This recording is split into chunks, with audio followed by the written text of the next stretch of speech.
অভিশপ্ত 12 জুন মিনিটতে শেষ 3 শতাধিকৰো অধিক জীৱন আহমেদাবাদত অবৰ্ণনীয় পৰিৱেশ AI-171 নামৰ এই বিমানখনে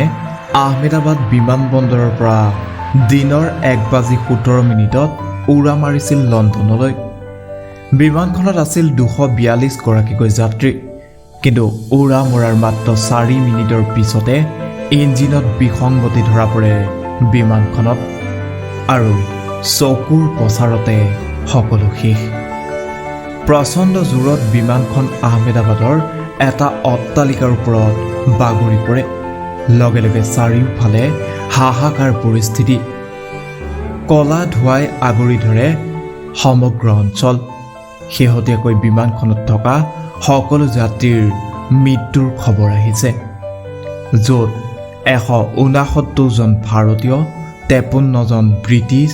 7 জন পৰ্তুগীজ আৰু এজন কানাডিয়ান যাত্ৰী আছিল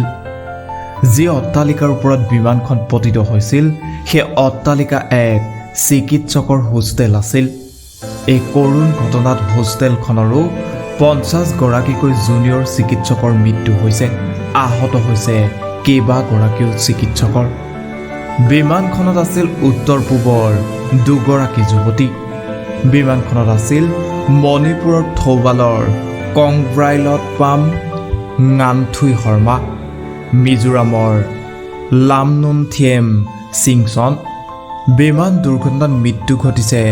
গুজৰাটৰ প্ৰাক্তন মুখ্যমন্ত্ৰী বিজয় ৰূপানীৰো বৰ্তমান